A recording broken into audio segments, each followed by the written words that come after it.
নমস্কার বন্ধু, আমার চ্যানেলে সকলকে জানাচ্ছি স্বাগতম। আশা করি সবাই ভালো আছেন, সুস্থ আছেন এবং আমিও ভালো আছি। বিগত কিছুদিন হলো আমার ইউটিউব চ্যানেলে কোনো রকম আমি ভিডিও আপলোড করছি না। কারণটাই সবাই মানে জানেন, একটু অর্ধেক হয়তো।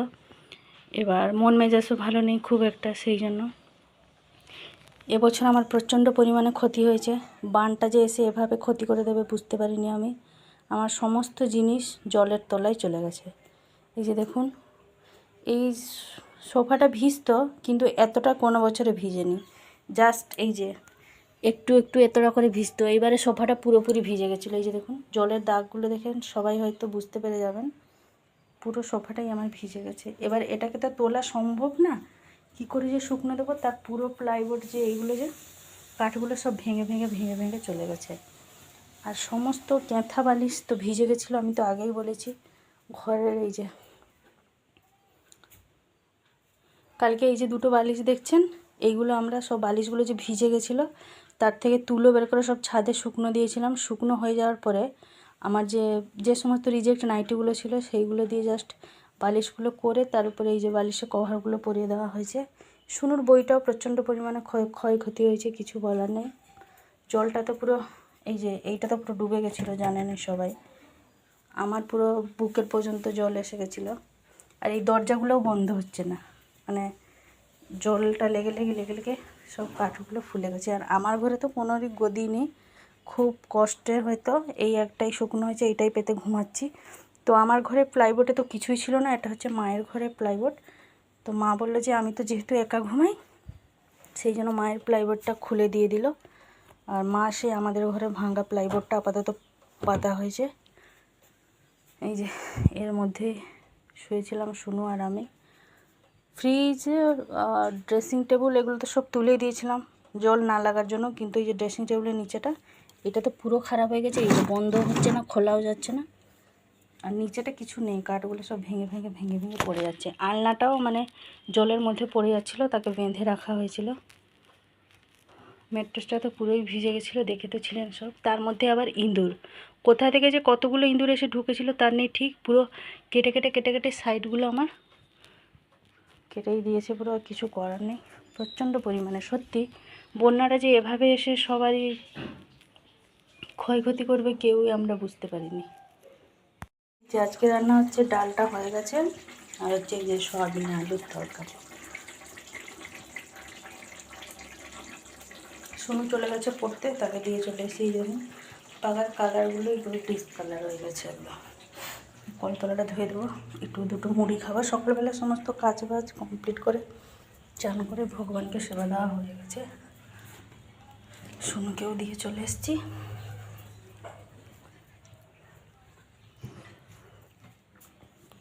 এই যে 8:10 বাজে, রান্না বান্না কমপ্লিট। মুড়িটা খেয়ে তারপরে এই যে আমার ঘরে বিছানাটা একটুখানি ঠিক করে নেব।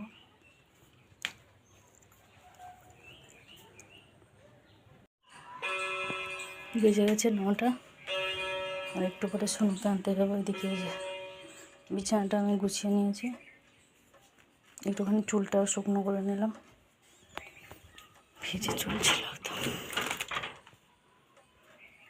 শুনু কালকে স্কুল যায়নি, জানেন তো। ওদের তো বন্যা পরিস্থিতি স্বাভাবিক হয়ে যাওয়ার কারণে স্কুলটা তো খুলে গেছে, তো কালকে যায়নি, আজকে যাবে।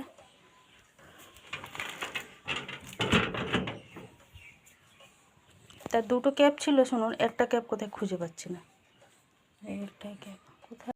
এখন বাইরেটা বসে কাপড়গুলো কাচছে। কাপড়গুলো মানে যে দুটো বিছানা চাদর আমাদের বিছানায় পাতা ছিল, মায়ের ঘরের একটা আমার ঘরের একটা, পুরো বান জল লেগে একদম ডিসকালার হয়ে গেছে চাদরগুলো। সেই জন্য গরম জল করে মা কাপড় কাচতে বসছে। আমি ওদিকে জলটা ভরে দিয়েছি মাকে, মা কাচুক ওদিকে। একবার করে রোদ বের করছে যে একদম প্রচণ্ড পরিমাণে, বাইরে বেরোনো যাবে না। আবার কখনো মেঘে ঢাকা করে দিচ্ছে। কালকে আপনাদের দাদার ওদিকে নাকি বৃষ্টি হয়েছে বলছিল কালকে রাত্রিবেলা, কিন্তু আমাদের এদিকে তো কিছুই নেই, শুধু মেঘলা মেঘলা করেছিল, জাস্ট অমনি বিদ্যুৎ চমকাচ্ছিল, আর কিছুই নেই। মা ওখানে মাথায় চাপা দিয়ে কাপড় কাচছে, অথচ রোদ নেই। মাঝে মাঝে এতটাই রোদ বের করছে আর বলুন, ওই চাদরগুলোই পুরো একদম বেকার হয়ে গেলো। নতুন চাদরটা বানজল লেগে একদম ডিসকালার হয়ে গেছে। ওই জন্য তাকে গরম জল করে ভিজিয়ে রেখে কাপড় কাচতে বসেছে। এই যে আবার রোদটা বের করলো। আকাশটা দেখুন।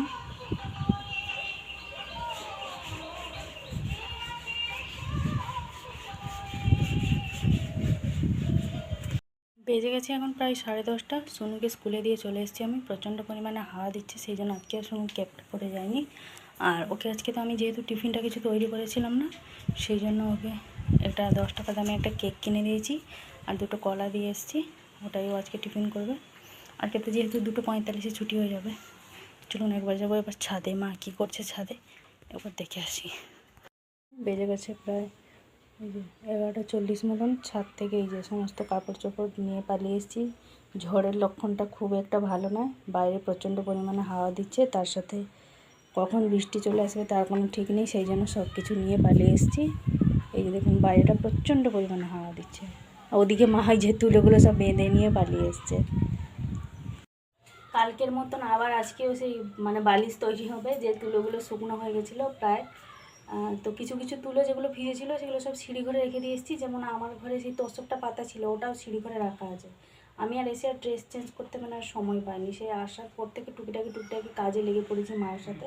তো ছাদ থেকে সমস্ত কাপড় নিয়ে চলে এসে প্রথমে কাপড়গুলো ভাঁজ করে রেখে দেবো, তারপরে বালিশ বানাতে শুরু করব মা আর আমি দুজনে মিলে কালকের মতন। তো চলুন তাহলে। আবার জানি না বৃষ্টিটা কী হবে, কারণ প্রত্যেকবারই যতবারই বৃষ্টি আসে ঠিক সুনুদের ছুটির টাইমে, নাহলে ওদের স্কুল যাওয়ার টাইমে বৃষ্টিটা হয়। মনে হচ্ছে আজকেও মনে হয় ওদের ছুটির টাইমে বৃষ্টিটা আসবে। ঠিক আছে, এখন 3:10 মতন সুনুকে নিয়ে চলে এসেছি স্কুল থেকে। ওকে একটুখানি ওটস করে দিলাম, ও এখন ওটস খাবে। আমি ওদিকে আটাটা মাখানো ছিল, রুটিটা করে নেবো।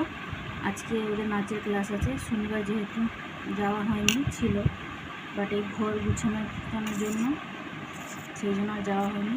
আজকে ওই জন্য হচ্ছে। আবার যেহেতু ওদের মানে দুর্গাপূজার 7ম দিন একটা ফাংশন আছে, সেই জন্য ওদের ম্যাডাম নাচগুলো করাচ্ছে, ফাংশনের শুধু নাচগুলো, সেই জন্য যেতে হবে 4:30টার সময়। তার আগে ভাবছি রুটিগুলো করে রেখে দিয়ে যাবো,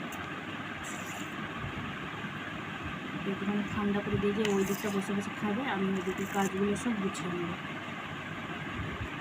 বেজে গেছে এখন 6টা, জাস্ট মানে বাড়ি এসে পৌঁছালাম। আর কিছু যেহেতু ফাংশনে নাচগুলো হয়েছে সেই জন্য খুব তাড়াতাড়ি ছুটিটা হয়ে গেছিলো। আসার সময় শুনি ফুচকা খেলো 10 টাকার, আমি খেলাম 10 টাকার, দুজনে মিলে 20 টাকার খেয়ে চলে এসেছি বাড়ি। তো আজকে আর ব্লগটা বেশি বড় করছি না, আজকে এই পর্যন্তই। আবার দেখা হচ্ছে আপনাদের সাথে আগামীকাল আরেকটি নতুন ব্লগ নিয়ে। সবাই ভালো থাকবেন, সুস্থ থাকবেন, নিজেদের খেয়াল রাখবেন। আমার ভিডিওটি যদি আপনাদের ভালো লাগে অবশ্যই একটা লাইক দেবেন। নমস্কার।